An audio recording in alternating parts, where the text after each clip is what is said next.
These long dog days of summer, I mean, we just made it through a heat wave. Mama was parched through this heat wave. I was hitting up Dunkin' every single day, and I will continue to probably for the rest of my days, but especially this summer. Dunkin' is helping everyone stay cool this summer with its lineup of refreshers. These drinks are packed with bold, fruity flavors and served ice cold. It's amazing. Dunkin' refreshers are the perfect afternoon pick-me-up. I like to start my morning with them personally, and then sometimes I go back for a second one because I'm just feeling crazy. They come in a variety of delicious flavors, including fan favorites mango pineapple and strawberry dragon fruit. And then for a limited time, there's black cherry and there's pink pineapple. I'm going to tell you something right now, and it's a bold claim, let me tell you, but I stand behind it. Pink pineapple will change your life. It is so good. It has me feeling like I'm sitting in a pool, resort side, just living, honey. It's so yummy. Try your favorite flavor with green tea, sparkling water, lemonade, or Dunkin's all-new limeade. I haven't tried the limeade yet, but I'm going to. Usually I get my drinks made with green tea and occasionally lemonade, but I do really like the green tea. Or if you don't want to build your own, try one of Dunkin's curated refreshers like the Cherry Lime Ricky or the Ultimate Pink Daydream. The Cherry Lime Ricky, scrumptious. I could drink like 3 of these a day. They're so freaking yummy. Head to Dunkin' today and find your favorite refresher. Dunkin' refreshers contain less than 1% fruit juice. Limited time offer. Chilling crime cases are mysterious, but finding coverage shouldn't be. With the State Farm Personal Price Plan, you have options and can personalize your plan to help create an affordable price so you can get back to cracking all of life's bigger cases. Talk to a State Farm agent today to learn how you can choose to bundle and save with the Personal Price Plan. Like a good neighbor, State Farm is there. Head to statefarm.com to get a quote. Prices are based on rating plans that vary by state. Coverage options are selected by the customer. Availability, amount of discounts and savings, and eligibility vary by state. Adobe Firefly is the all-in-one creative studio with AI-powered image and video editing for today's creative process. Built for creators of every kind, Firefly helps you generate, edit, and experiment fast. Because the asks aren't getting smaller, the budgets aren't getting bigger, and the timelines, oh yeah, still tight. With all the best creative AI models in one place, Firefly brings your ideas to life. Unlock a better way to make with Adobe Firefly.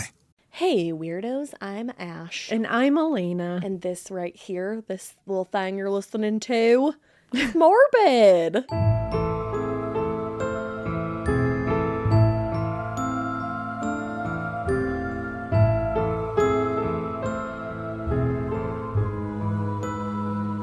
This is morbid. I was trying to sound like Victoria from White Lotus, thank you. There you go. I think that's her name, Parker Posey's character. I have no idea. I haven't watched that yet. Oh, I know. I don't, I'm trying. It takes me a long time for... I don't know if it's your bag. Every time someone mentions it, I'm like, maybe. Yeah. I don't know why it doesn't I love it. me, but... And it's like a great show. I would recommend. I would recommend it to most you people. Absolutely I was gonna say. I don't know if you would love it. You don't know if I like it? No. I mean, maybe I'll give it a shot and see. I mean, go for it. You like do it. You're your own person. You're allowed. Live your best life, bitch. But I'm liking this season, and I was just playing Elena a clip of Parker Posey's interview where she does all her weird voices. Her southern accent. Tsunami. Oh, that was a good one. That was really good. Thank you. I liked that. Thank you so much. No, Ash has just gotten me into Yellow Jackets, so I'm almost done with the first season. And I dig it. She's not current, so don't give her any spoilers because I will come for you. Yeah, don't give me spoilers. I'm trying to. I'm current. Yeah. Guys, we're in the fucking trenches. In the thick of it. We are. I'm trying to get there.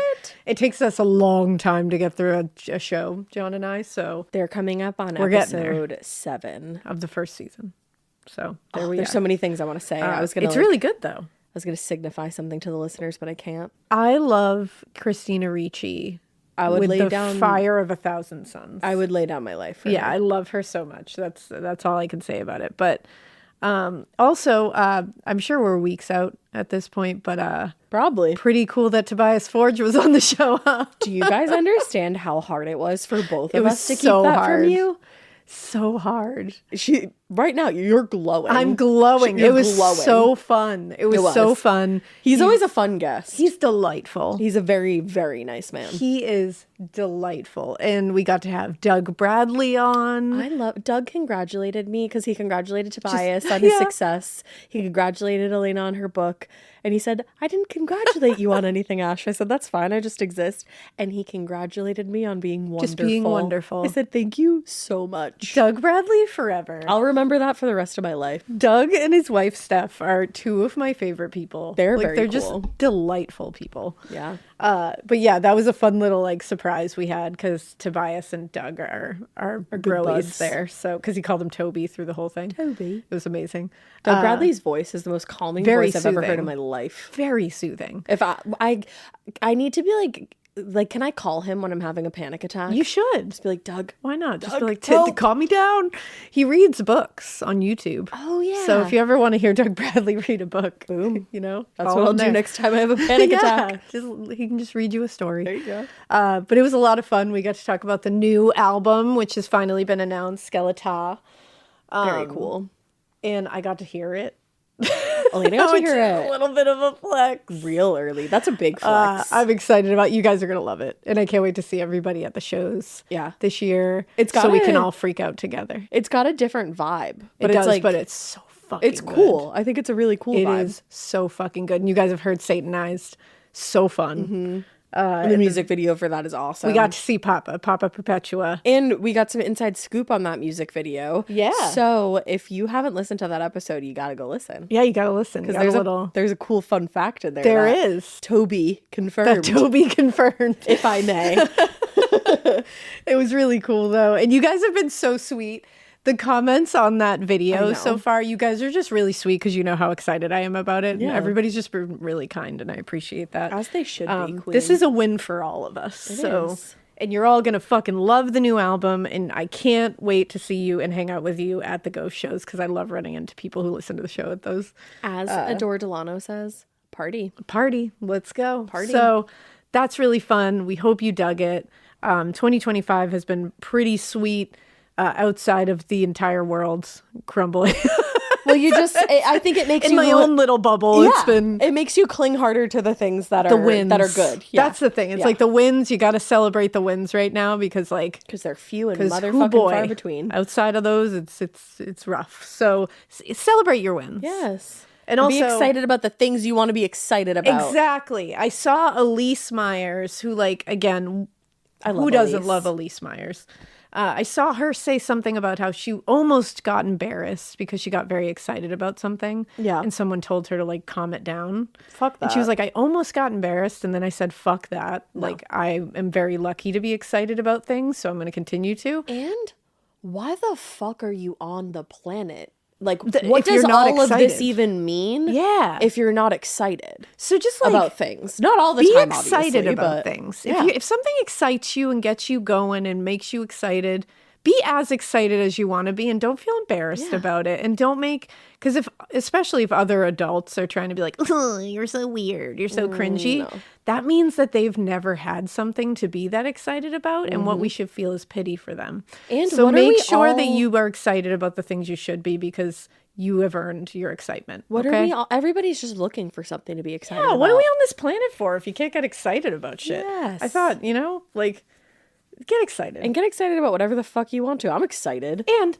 I hope you all have shit to be excited for. Yes. And I hope you do. Big, small, medium, in between, doesn't matter. Be I'm excited. manifesting that for all of y'all. Yeah, I got a new couch and I am fucking yeah. stoked about it. Get excited about it. Go crazy. I just start jumping on the couch like Tom Cruise. Celebrate that. You just slide through the living room in your underwear. I just might. You can do. I love it. What is that, Risky Business? Yeah, Risky Business. Yeah. All the Tom Cruise. You know what's so funny? I'm of the age that just makes me think of Rob's character in Never Been Kissed. Oh my God. Yeah. That's also a great one. A great movie, but That wow, is a don't great ever one. think too deeply about it. No, definitely don't. Just take it for what it is. It's pretty horrifying when you think about it at its core. Yeah, watching that as an adult for the first time, you're go, like, oh. As a kid, I'm like, oh my God, romance and love. That's so cool. And then I watched it as an adult for the first time, said, like a few years ago, and I was like, Oh, This movie's no. dark as fuck. It is. It's dark. But I it's love a it. horror movie. It At is a its horror core. movie. At its core, it's a horror movie. That scene at the prom when they're dancing No. to the dun, dun, dun, No. dun, dun. It's It's a race and rewind. I have been obsessed with that song since I was like 6 years old because of that movie. That's a diabolical But scene. It's diabolical. That's the thing. That's the thing. It's rough. It's different. But you know what? I'm gonna talk about something pretty terrible right now. Well, it is morbid. So, coming off of a really sneakily horrifying movie, we're gonna go into something that is equally sneakily as horrifying. Oh, is it? Molasses. What? Yep. Like We're gingerbread cookie molasses? like straight up molasses. We're going to talk about Boston's Great Molasses Flood of 1919. If you've ever been on a duck tour, you know they mention it. Come on to Boston. Yep. We'll tell you all about We it. will. Oh my god, and do a duck tour. It's so fun. Do a duck tour if you come to Boston. It's a lot of fun. It is. And They're you silly. you get a lot of nifty little history facts. You'll learn a lot. You do. Also, do some of the I'm not we're not being paid by like the city of Boston to do this. I'm just like, if you're those walking tours too. Oh my gosh, I love those. A lot of them are fun. They are. They dress up like, like they're from the period. yeah, We like talk Minutemen. about the revolution, all the fun stuff. Do it. It's fun. Study the revolution. This was not great at all. And it's like it's remembered and it's mentioned, but I feel like it's lesser remembered and mentioned as we go on. I didn't learn about this in school. Which is pretty Actually, terrible. the first time I ever learned about this was on a duck tour. Yeah, see, and that's crazy. Yeah. The fact that we don't talk about this, like, it's a wild story, and it had a high death toll. This was Yeah. a tragic event that happened in I don't know Boston. a lot about it. Yeah, it caused an unbelievable damage to one of the city's oldest neighborhoods, and it injured more than 150 people. Damn. And 21 people died. Yeah, that including I did know. children. There were children that died, and I mean, not like one life over the other, but like it's awful. Yeah. And again, for an event that was so like remarkable and very strange, like it's a strange event. It is, a yeah. molasses flood. Like that's weird. It's still kind of unknown exactly what caused it to happen. It happened at the Purity Distilling Company. Their molasses storage tank was the one that burst and dumped its contents across the North End. And it really is one of Boston's most bizarre pieces of absolutely. history and folklore to Yeah. this day. Like, it's so tragic and so bizarre. Boston has like a lot of bizarre history, actually. We're pretty bizarre. We're bizarre. Yeah, Boston's We're bizarre, bizarre. kid. So, by the final months of 1918, Boston, like many other cities around the United States, had been through it. Been through it. Yeah. That summer, the influenza pandemic hit the city really hard, and there were more than 200 deaths by the end of the season. Thousands more were going to be lost before things were even under control. It was really bad. The pandemic had forced a lot of the theaters, nightclubs, and restaurants to close down. We've seen that before. We've seen that repeat. Yep. And the city's cemeteries had been forced to erect like circus tents essentially on the grounds in order to hide the backlog of unburied coffins from public view. Jesus. Yeah. That's brutal. Yeah, it was as though there was nowhere in the city that somebody could go to just avoid reminders of tragedy, loss, and hardship. It was not a good time. Yeah. Now, in addition to the calamity caused by the flu, the end of World War I presented a lot of challenges to those whose businesses had been forced to kind of like pivot and reorient themselves to accommodate increased manufacturing needs of the military. The United States Industrial Alcohol Company, the USIA is what I'll call them. For example, they had been one of the nation's largest producers of industrial alcohol for the military during the war years. But with the demand for munitions kind of dropping in the final months of the war, the USIA kind of found themselves in a position of having to, again, pivot the other way and develop new products and strategies just to remain in business. Now, before the war, a certain percentage of USIA's output was grain alcohol, and many on the company's board felt that the shift back to producing grain alcohol was precisely the type of quick pivot necessary to keep this company going, at least for a short term. Yeah. The problem, though, was that retooling the Cambridge plant to produce grain alcohol was going to take a lot of time. And the production of the liquor itself took time, and time was not something that a lot of people had. It was not of the essence. Yeah, it was in short supply at that time. The constitutional amendment banning the manufacture and sales of alcohol in the U.S. had passed both houses the previous December and was set to go into effect in January 1920. Oh, no. Ba-da-bow. That meant USIA would have just a little more than a year of production before ceasing operations completely. So they needed to get out all they could. Yeah, they got to get out. But the company, determined that if they could distill a sufficient amount of alcohol in the first quarter, they would have enough time to get it bottled and shipped out before Prohibition went into effect, thereby saving the company. That November, USIA's company secretary, Arthur Gell, placed a large order for molasses from Cuba. This was going to be scheduled to be delivered in mid-January 1919. That gave Gell and the company enough time to retrofit the Cambridge plant, get it ready to do this kind of production, to caulk the massive storage tank on Commercial Street, which was on Boston's Wharf, and develop a schedule for round-the-clock production once the molasses actually arrived. Now, Gell had been integral to the operations and really all the strategic planning of the company, and had also been instrumental in guiding them through what was really uncertainty in the war years. He helped them kind of stay the course. So if anyone could pull off the temporary reorientation of this plant, it was going to be Gell. Maybe. Now, to those who'd lost their jobs to the pandemic closures or, So weird to hear that. it really is history really does repeat itself. It surely does. And so they either lost it to the pandemic closures or they lost it for, in the downturn of demand for manufacturing. Mm-hmm. The USIA's new production strategy, even if it was temporary, was a welcome piece of news to them because they were I'll take anything at this point. The retrofit of the distillery and the resealing of the tank meant dozens, if not hundreds, of new job opportunities were now arising. Which is great. And these were job opportunities for metal workers, machine operators, and plant hands, all of whom were going to be working round-the-clock overtime to get everything done on this really tight turnaround timeline.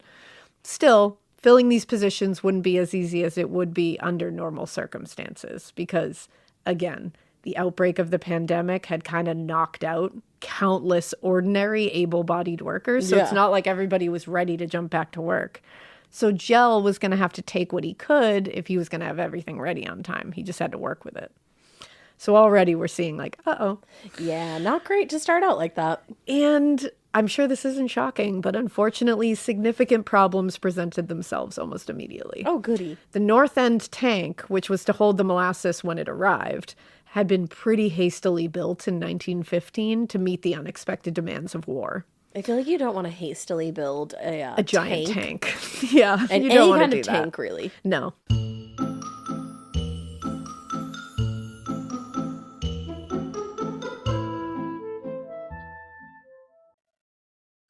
The best summer pieces are the ones you end up wearing on repeat. Comfortable, versatile, and somehow right for almost every occasion.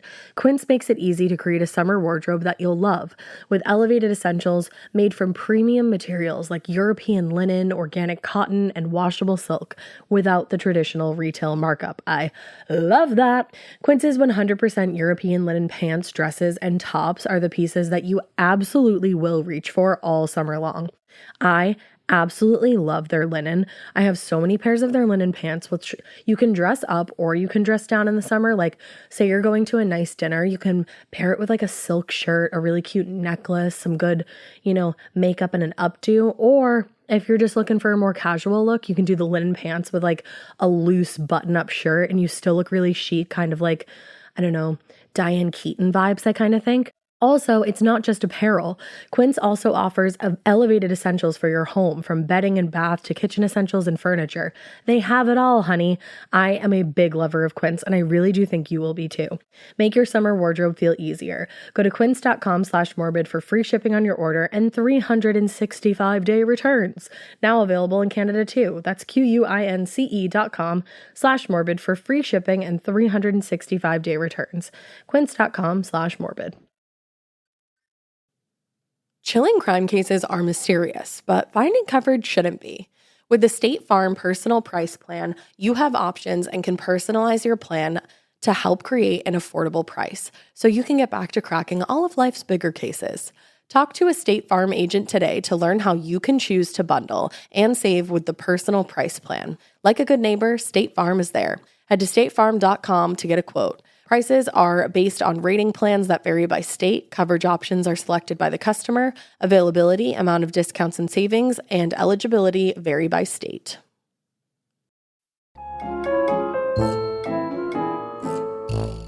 Because of this, when the metal workers from Walter Fields and Sons began caulking the seams of the steel tank, the flaws were pretty apparent immediately. Oof. According to author Stephen Puleo, I believe it's Puleo, I hope I'm saying his name correctly. It sounded like you said his good name. His good name. I don't hope want I'm to saying ruin his good correctly. name. Stephen, I hope I'm saying your good name correctly.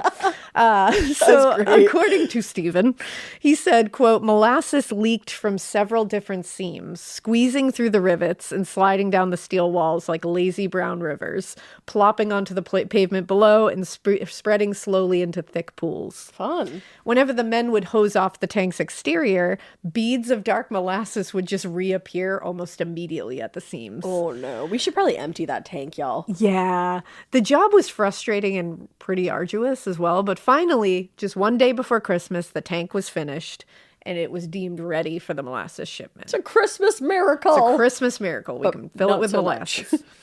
On January 12th, 1919, the ship, which was called the Malero, arrived in Boston Harbor from Cuba, carrying 1.3 million gallons. 600,000 gallons of which was going to be pumped into the USIA's tank in the north end of molasses. Blink, blink, blink, blink. 1.3 million gallons came over on that ship. Damn. 600,000 gallons was going into that tank. I don't think there's any way for me to actually appropriately Conceive of that. in my mind. Yeah, I just can't. My brain won't conceive of it. No. It's a lot of molasses. Oh, on one boat that came One over? ship. It was like a big cargo ship. I mean, yeah, of course. Yeah. But damn. I know. That's it's crazy.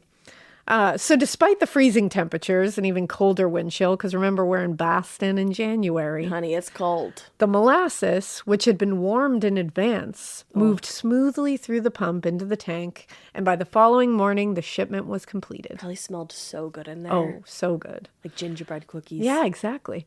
With their job done, the ship left the docks, headed for Brooklyn, where they were going to deliver the remainder of the molasses. Now, not long after the ship had left the harbor, The harbor. residents and workers in the area of the wharf began to hear some sounds. They heard some loud cracking and pinging sounds. That's never a sound you really want to hear. So this was a sound, the warm molasses was mixing with the cold, thick molasses that was already in the tank. Oh. Now, this was not entirely foreign to hear these kinds of sounds, because since being built several years earlier, locals had grown accustomed to like some metallic groans emanating from the tank as like different liquids settled. Yeah. Because it is a cold tank. It's like, you know, you're going to hear some sounds. Yeah, and especially mixing the warm with the cold. Exactly. What the locals didn't know, though, at this time was that the mix of old and new molasses increased the temperature inside the tank, which Pressurizing set it. off the fermentation process and produced gases in that process. Oh, shit. With the tank now holding a whopping 2.3 million gallons of molasses, Holy shit. it was nearly at full capacity. Not even completely. Leaving very little room for expansion, and it couldn't it was just trapping the gases in this small amount of headspace remaining in the tank, which is not good. That's not good. Sometimes that happens with my sourdough starter, and it sounds like there's a gas leak in my house. There you go. Drew and I were literally sitting on the couch one night, and it was like, and I was That's like, what scary. the fuck? We literally searched everywhere. We were like, Thinking oh my there's a God. gas leak. And it was my fucking sourdough starter. Damn. Yeah. That's scary. That was very scary. That's why I can't do sourdough. I'm too scared. There's so many reasons Yeah. you can't. Sourdough freaks It's Elena the out. feeding it. It's the Elena thinks it's too human. it's that thing telling you it's hungry, and like, I "Feed me, can't. bitch." I can't do it, man. So the first few weeks of January in Boston, like normal, had been frigidly cold. Yep. Temperatures were as low as 2 degrees. But on the morning of the 15th, as often happens, We got a heat wave. they awoke to find an unseasonably warm day. It's just suddenly like, oh, we're in spring now. And unseasonably warm for Boston in that time is like 48 Yeah, degrees. exactly. We're like, shit. We're like, oh my God, flip-flops, babe. Holy shit. And it eventually reached into the 40s. I called it. We were there. A true Bostonian. That's it. Oh, when it hits the 40s, you're like, you don't have to wear a jacket. We're fine. No, I literally stopped good. wearing my jacket. Throw that in the sweatshirt on. 40s. Yes. We're here for a light sweater day. I don't know how warm it is today, but I've been rolling without a jacket. It's gorgeous today. It's gorgeous. And what is? Let's see. I was just gonna say we It's have 43 degrees.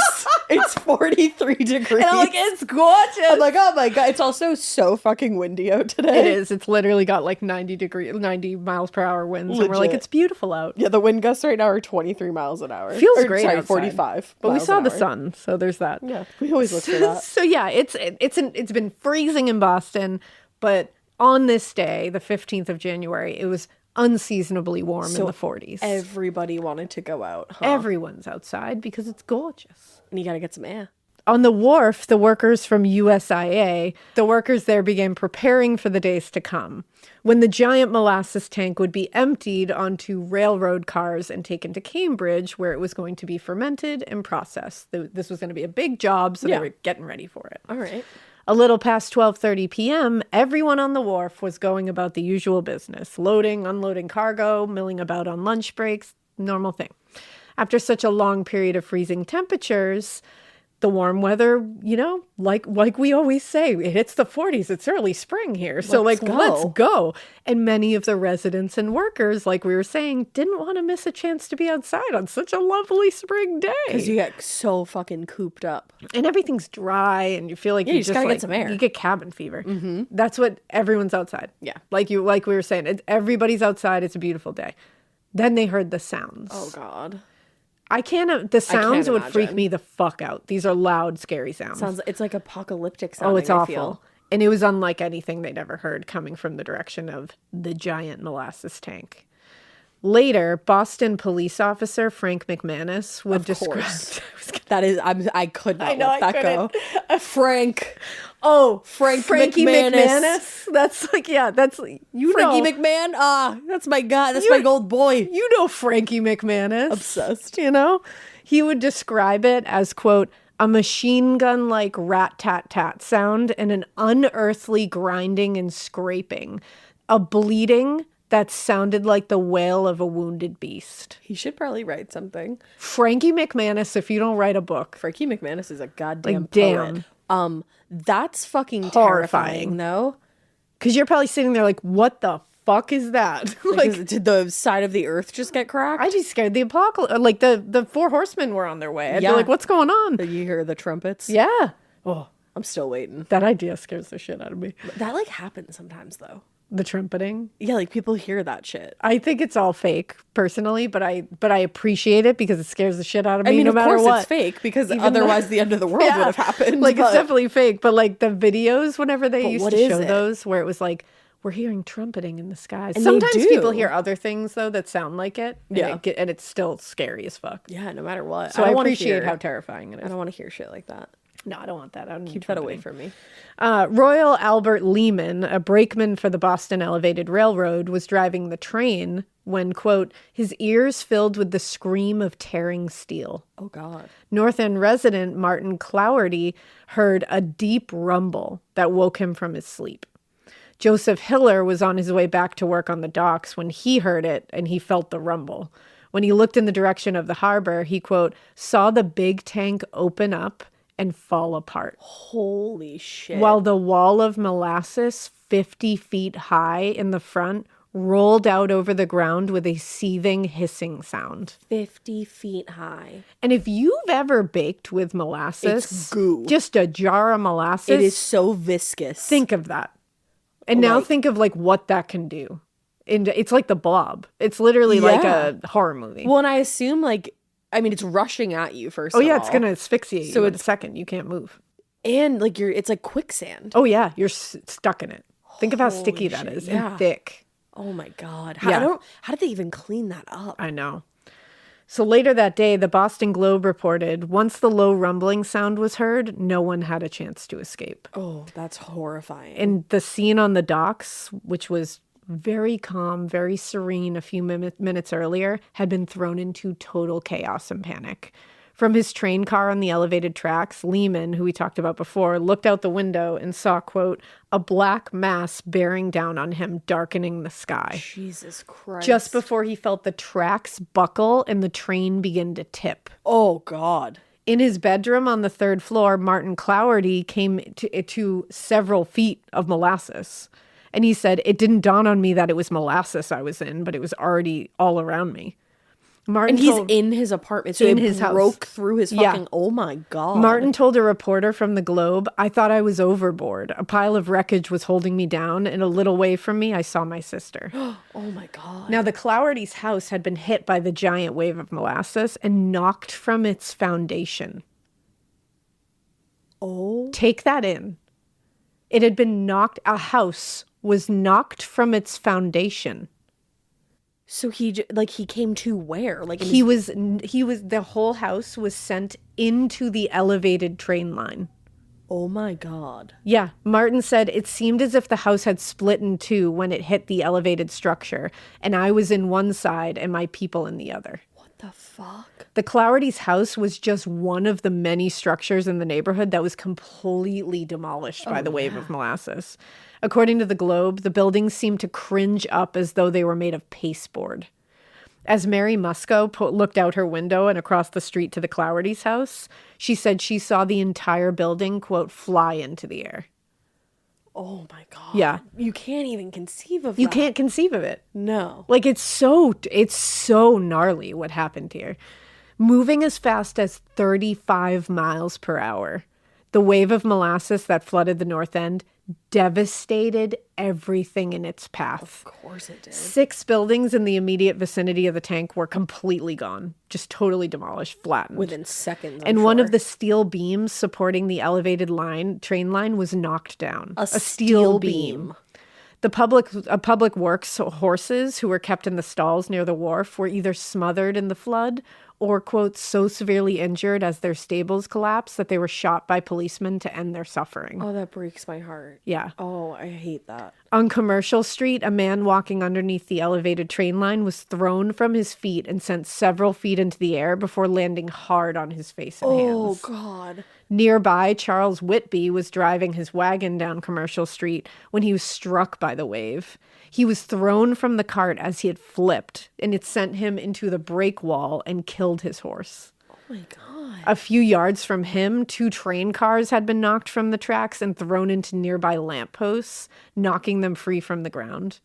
So the lampposts are flying. Like, this is literally catastrophic. A disaster. Like, apocalyptic, just things, houses, trains, cars flying everywhere. And it's probably not occurring to anyone in the moment that it's What the molasses. fuck is So they're happening? probably just like, what the fuck is this? Seriously. Like, how Like, it would never even occur to you that that's No. molasses. Like, you what know? the fuck is this? Right.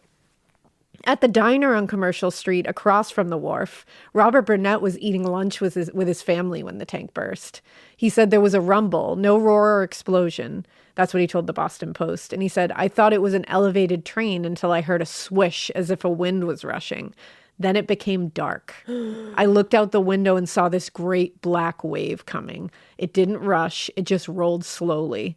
It seemed like the side of a mountain falling into space. Oh, God. Of course, it came quickly, but we all had a chance to jump and run before the windows began to crack. Then it poured molasses. Holy shit. Like, what? How do you even, like, look at that and... What do you even... How do you even do anything? I'd be like, what is happening I'd be right now? frozen with fear. Yeah. He grabbed his family and they fled the restaurant. But by the time they'd reached the front door, the molasses had reached the top of the 14-step flight of stairs, blocking the only exit. Oh, no. Instead, the Burnetts rushed up to the roof where they watched in absolute horror as the entire neighborhood was overtaken by this flood. Just watched from a roof. Now, naturally, those closest to the tank suffered the worst of the damage. Yeah. A freight agent at the Boston and Worcester Street Railway Company, H.M. Dorley, was working in one of the sheds about 15 feet from the tank when he heard the giant, loud, massive crack and the ground shook. He So told weird, as you're saying that, the wind is the going wind just crazy shook and shaking the house. It did. Doralee told the Post, the broken parts of the tank missed our shed only by a matter of inches. Wow. If they had stuck it, well, I wouldn't be talking with you. Damn. Parts of the tank struck other houses and they crumpled like eggs. How we escaped, I'm at a loss to explain. Little short of a miracle. To say a house cracked like crumpled an like egg, an egg. Crumbled like an egg. Oh my God. Yeah.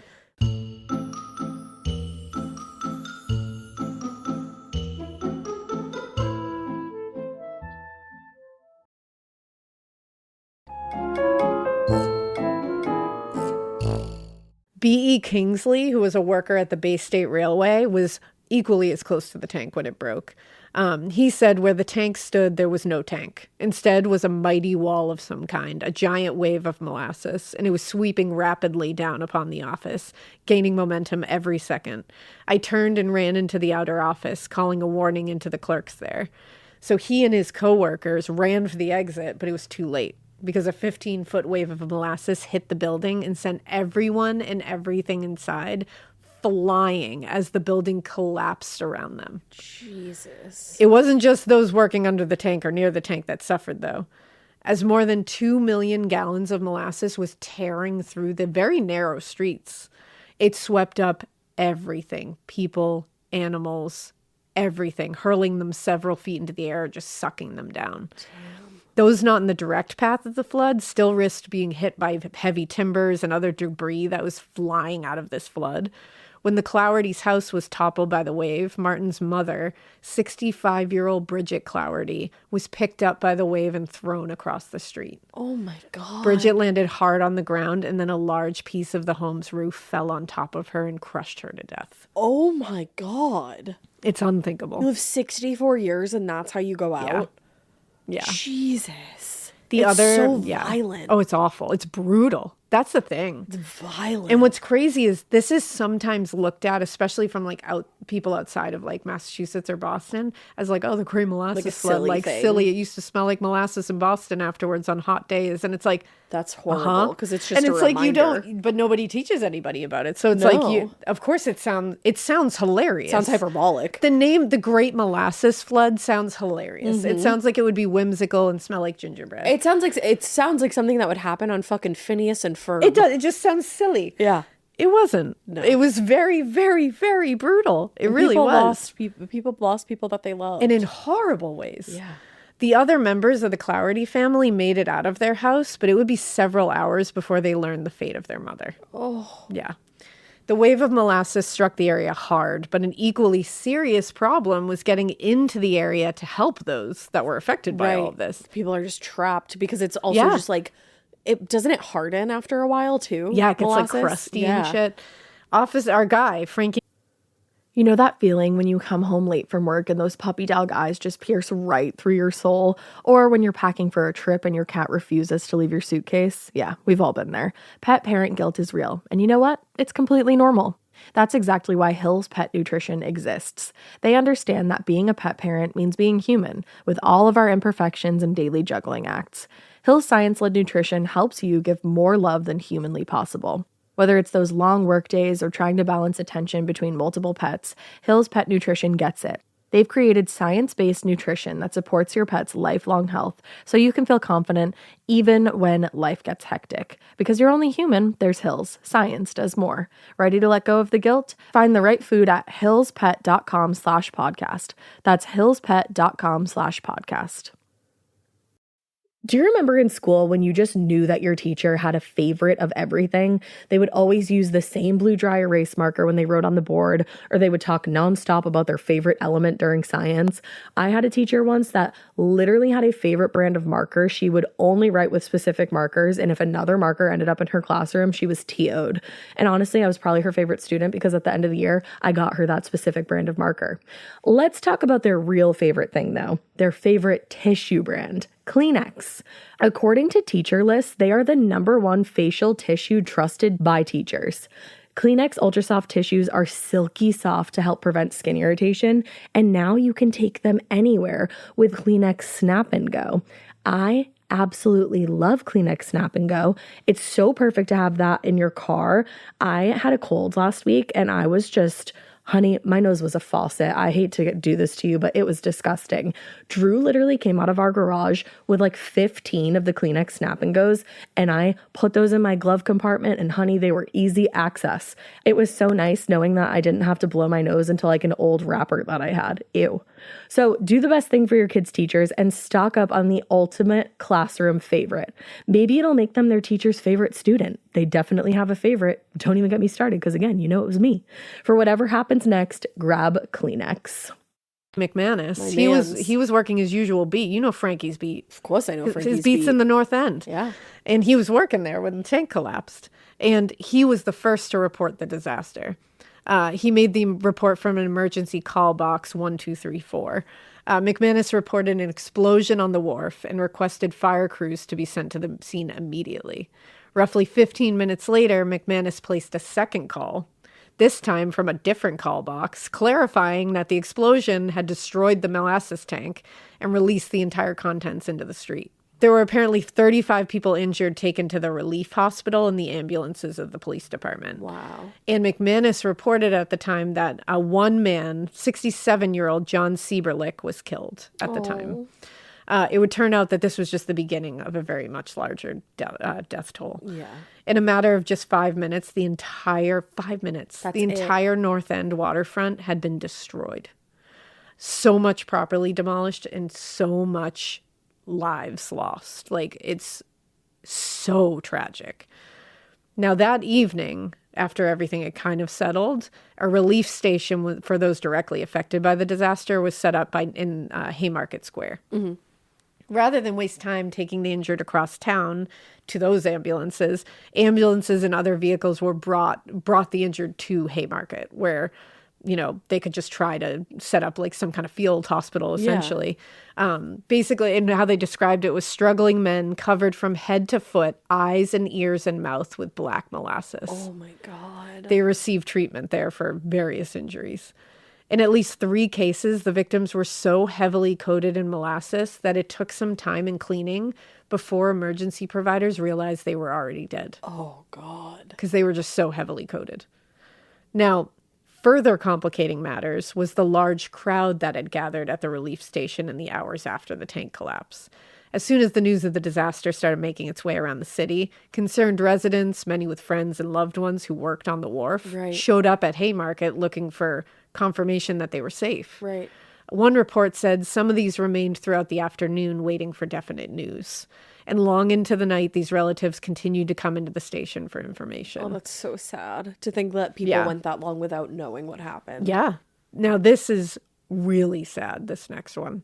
Oh. Among those who were seeking horrific answers was the family of Maria and Antonio D'Estasio, 2 North End kids who had been out on the wharf on their school lunch break to collect firewood for their father. Oh my God. Just before the tank collapsed, Antonio was crouched behind the tank, watching as his sister was reprimanded by 2 railroad workers for playing near the docks.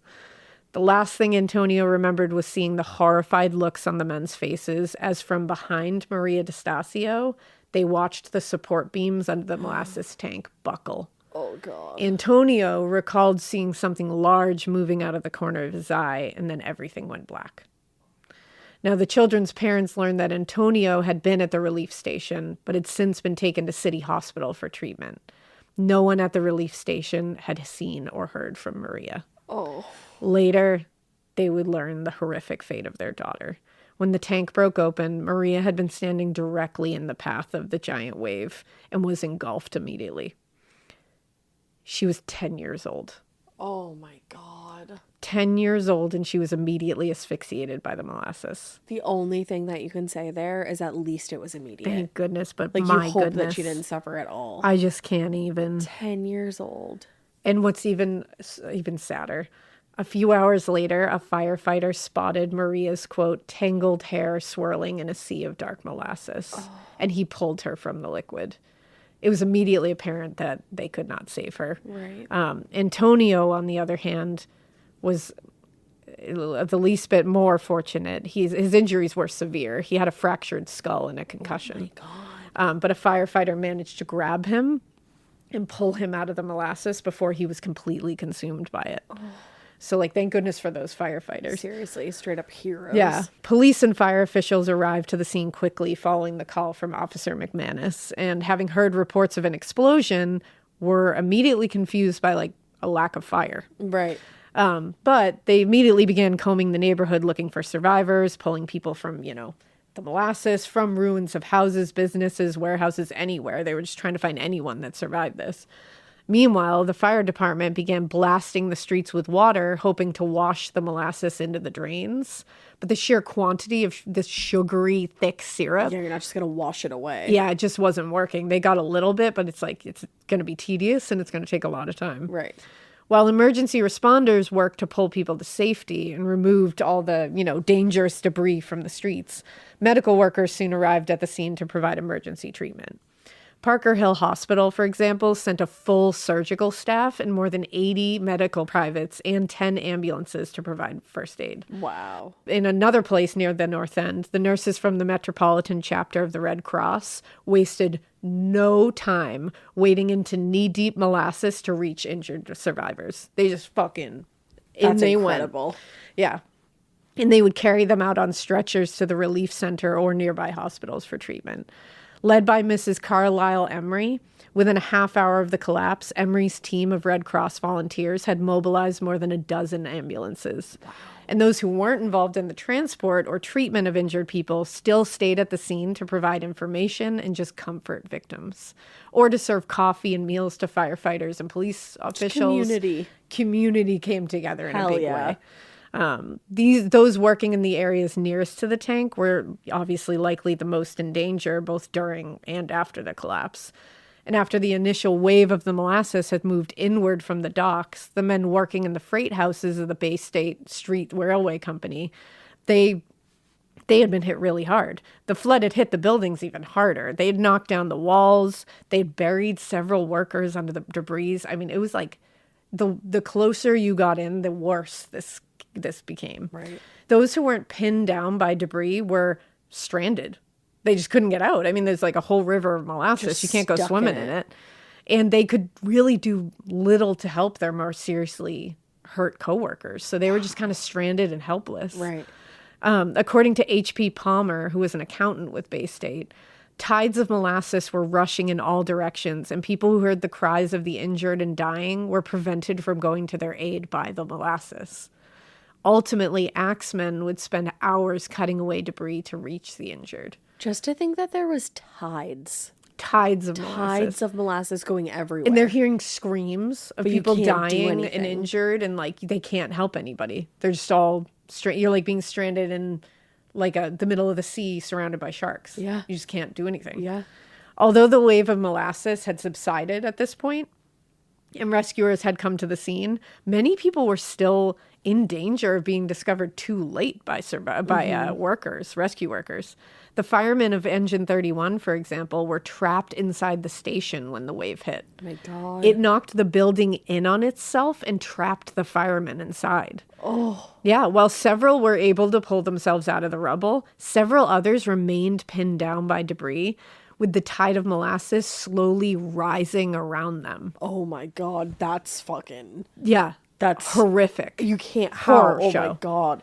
The building had collapsed in such a way and at such an angle that the molasses was able to just flow in. You couldn't even write that in No. a movie.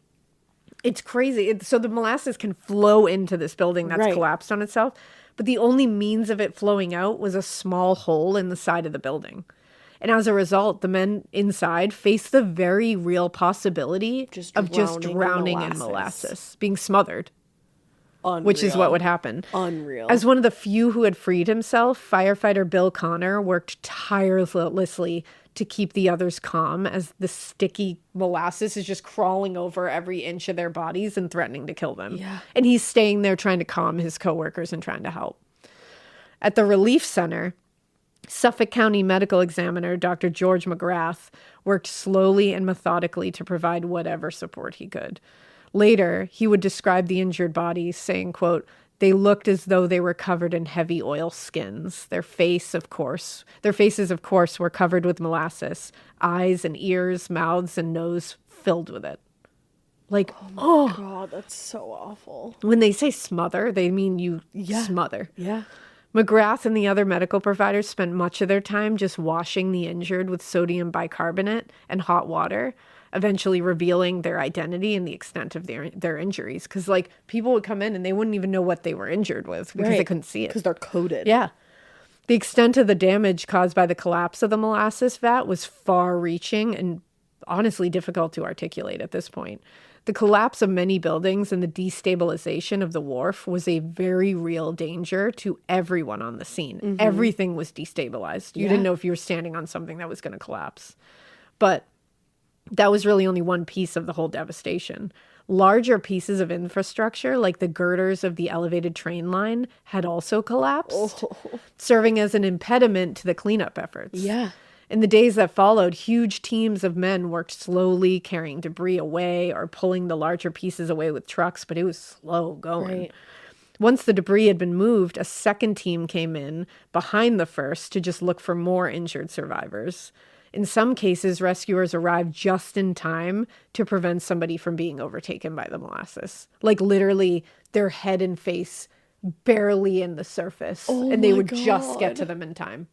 And this would be like days of somebody sitting in molasses, Oh my God. waiting to be either smothered to death or rescued. And just sitting there and being cognizant of that the entire time. That this could be it. Oh. In the days after the flood, the men working to clear the area would continue to find bodies among the wreckage as well. By the 18th, the death toll had risen to 13, as those who were the most injured in the flood succumbed to their injuries as well. A day later, 2 more bodies were discovered among the wreckage, and they said they were so battered and glazed over by the molasses that identification was difficult. Oh, that's awful. Among the last to be discovered was 17-year-old Eric Laird, who was a teamster from Charlestown who was working on the docks when the tank collapsed. Laird had been working in one of the freight houses when the flood hit, and his body was wedged so tightly under the front axle of a car that workers had to, quote, jack up the truck and saw pieces of the wreckage before they could retrieve the body. Jesus Christ. Yeah. 17 years old. It's really sad. Now, ultimately, it would take nearly a full week to clear away most of the large debris, with men working around the clock spraying down the neighborhood with jets of water from fire trucks, and nearly every hydrant in the North End was being used. I mean, it was just the molasses had covered several blocks of the city in depths of 2 to 3 feet. So once the syrup had been washed away, large teams of men would follow behind, scrubbing every surface with stiff bristle brushes to try to get it all, because it's just sticky shit now. Yeah.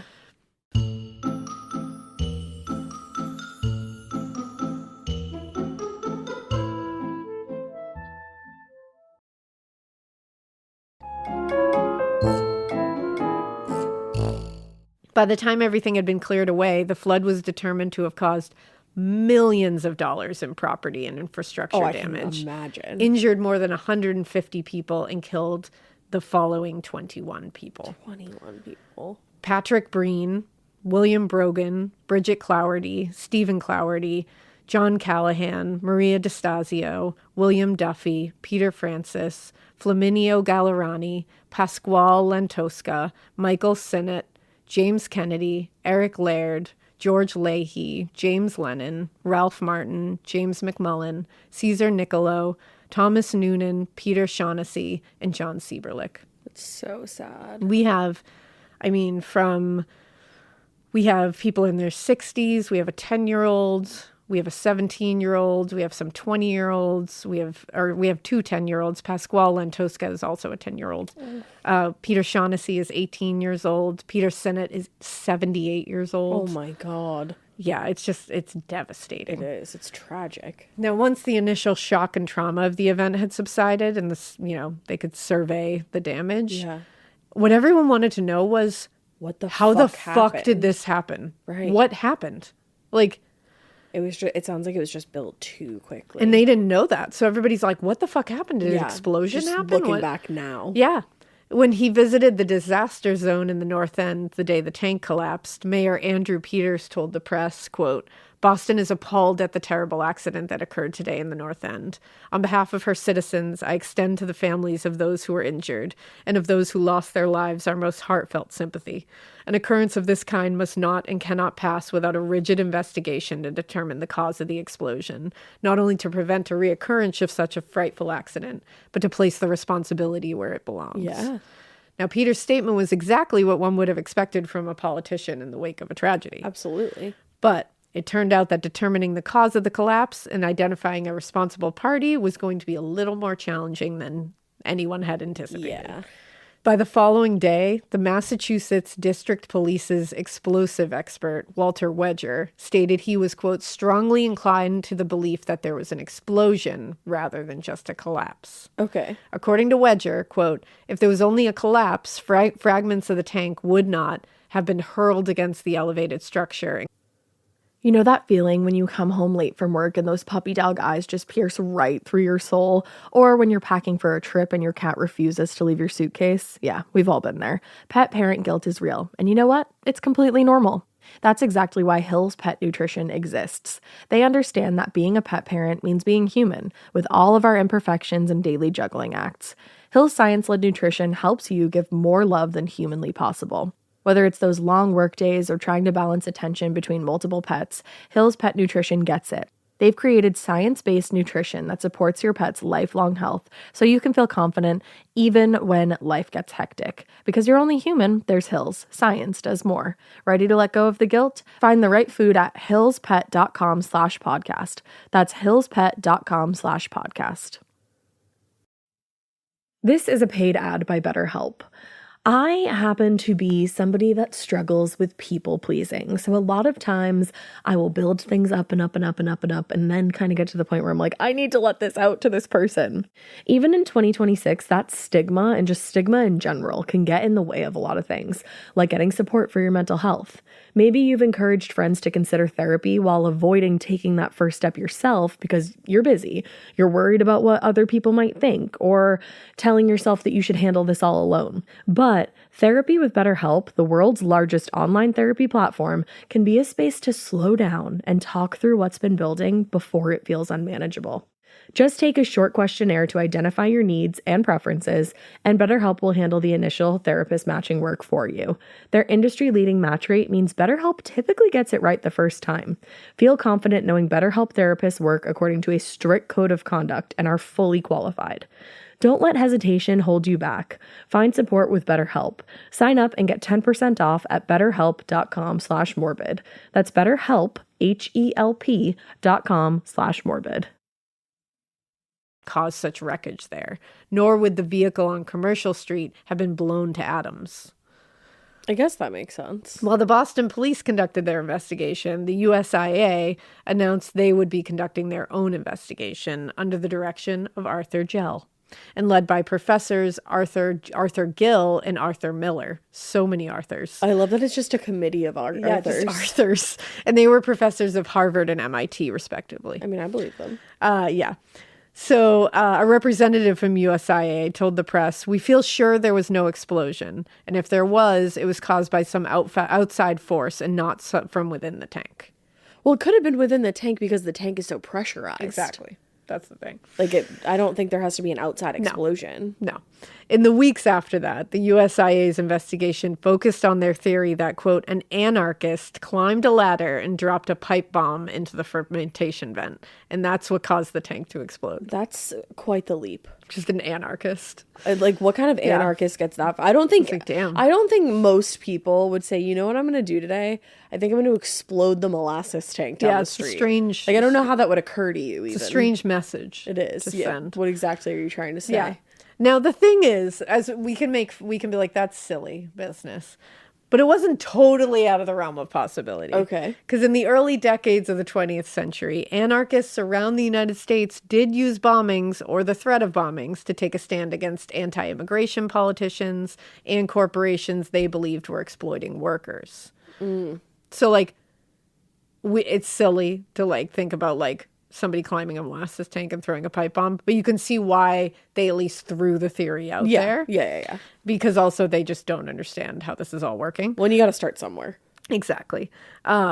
So USIA attorney Henry Dolan said, "We know beyond question that the tank was not weak." And you have to remember, they're saving their own ass. Yeah, because that's a They can't whole say ass lie. maybe it just broke and burst. They have to Yeah. blame it on something like an anarchist climbing the thing. Right.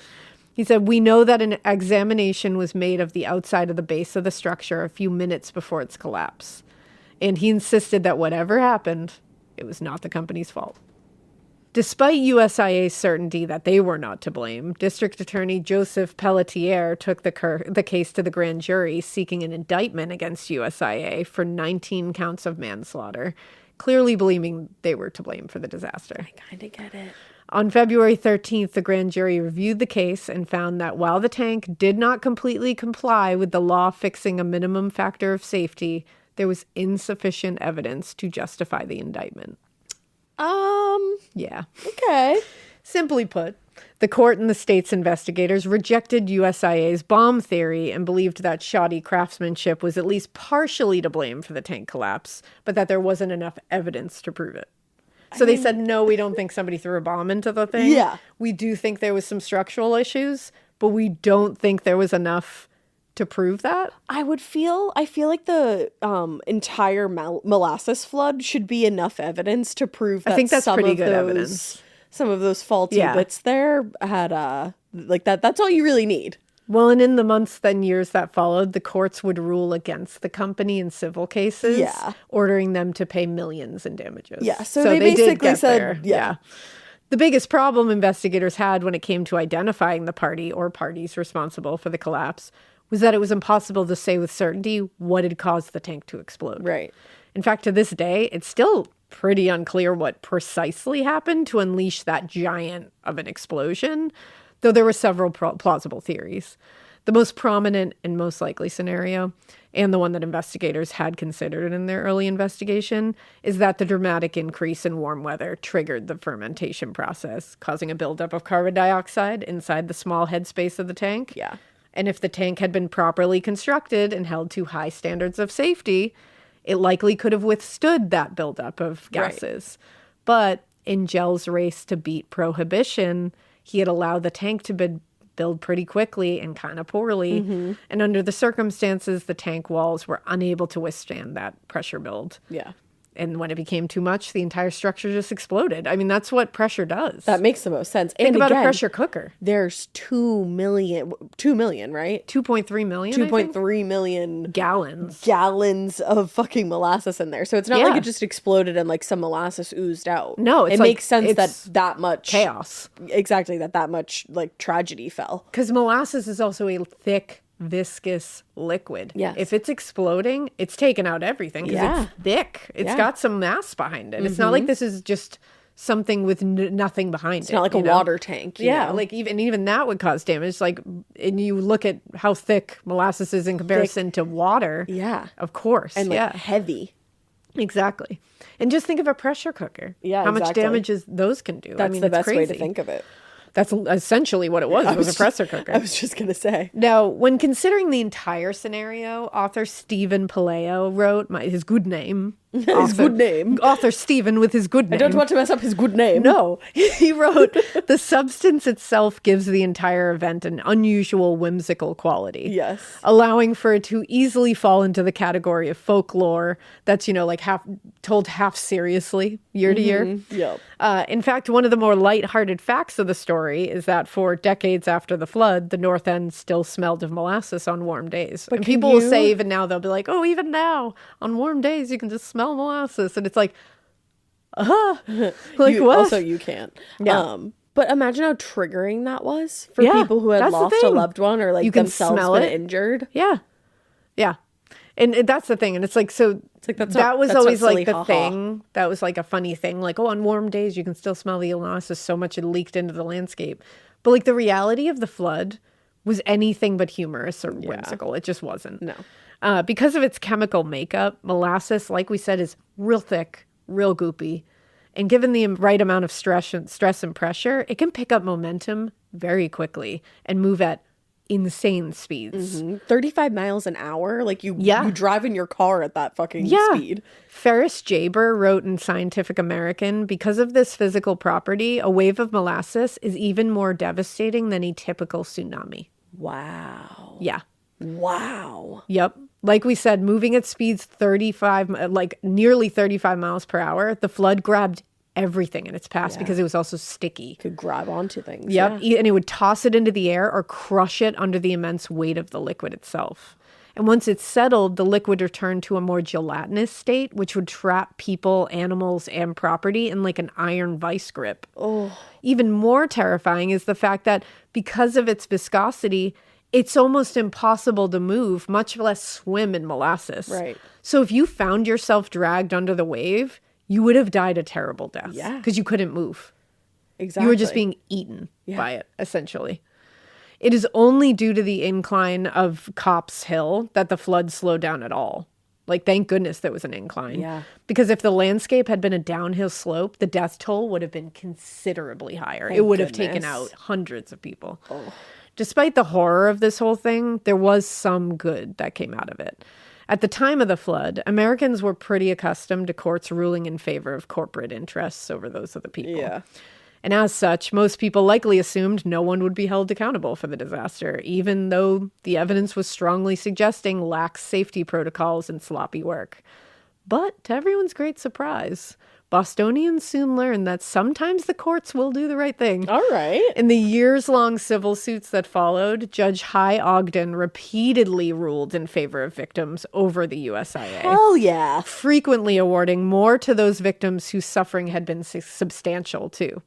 Ogden basically awarded $6,000, or nearly $600,000 today, to people who were killed immediately, like 10-year-old Maria DeSazio, because she was killed instantly. So he would award that to her family. They deserve that. And according to my good man, Stephen. Good man, good name. He said then he gave $7,500 to people who suffered before they died. Wow. Like George Leahy, he was trapped in the basement of a firehouse in this little 18-inch crawl space and tried to keep his head above molasses for 4 hours before he was asphyxiated. Oh my God. What a horrific way to die. Horrific. You can't put a price on that. Oh, no, you can't. But the disaster also had a significant influence on the realm of public safety, both in Massachusetts and around the country. Mm-hmm. Following the flood, new regulations were put in place that, it did a lot, but it would also require architects and engineers to show their work and get their plans signed off on by building inspectors and safety regulators. That's crazy that wasn't already a thing that was happening. My good man, Stephen, said the Great Boston Molasses Flood did for building construction standards what the Coconut Grove fire did for fire standards. It's so wild because the entire time we've been talking about the Molasses Flood, I've been thinking about the Coconut Grove. Yeah. Because that was also a devastating event that changed the histoy of Boston. Of course, yeah. Now, all of those who experienced the molasses flood firsthand have since died. And these days, the story kind of rarely comes up in discussion of Boston's history. It really doesn't. But thanks to my good man, Stephen Palaio, and local journalists, those who lost their lives in the Great Molasses Flood of 1919 remain remembered today, thankfully, because they won't let them forget. No, that's an important story to tell. And it's Stephen Puello, I think it is. Puello, I believe it is. I think that's what you had said. Yeah, I think I said it wrong. I apologize if I said it wrong. My good man, Stephen. Wow. We're linking all his sources in the show notes, so you can definitely go take a look at what he has to say. Go support my good man, Stephen, with his good name. Wow, that is a tragic fucking tale, dude. It's a very tragic tale, and it really is interesting, though. Wild that they don't. There should be, in Massachusetts at the very least, it should be a whole section in history. I mean, think of how much time, which, again, we should. Yeah. We spend on the Salem witch trials because we're in the area. And I never, ever learned about this. Teach people about this because it's also, it's a good lesson in how doing things quickly and cutting corners can lead to absolute catastrophe. Yeah, disastrous events. Yeah. Wow. So that is the tale of the Great Molasses Flood in Boston. Well, thank you so much for that. As tragic as it was, it was definitely a fascinating tale. Yeah, you can read up more about it. Yeah, a little deviation from like murder, which is always nice. Yeah, it's a different kind of tragedy. Yeah. One that is interesting and needs to be talked about more. Yeah, because those people need to be remembered. Yeah, for sure. But as always, we hope you continue... No, what? We hope you keep listening. And we hope you keep it weird. You know how weird to keep it. Yeah, just don't cut corners. No. Don't whole ass everything. Don't half ass things. Yeah.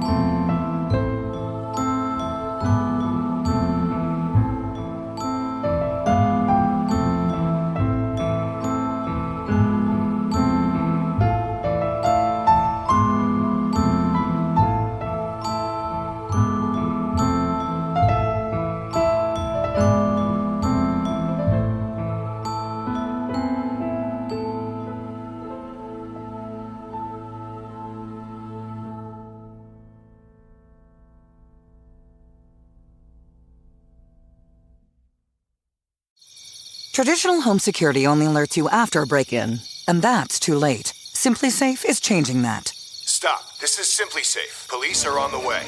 We don't just alert, we stop crime before it starts. Simply Safe, plan starting around $1 a day. Save 50% on your new system with professional monitoring at simplysafe.com/SXM or with promo code SXM.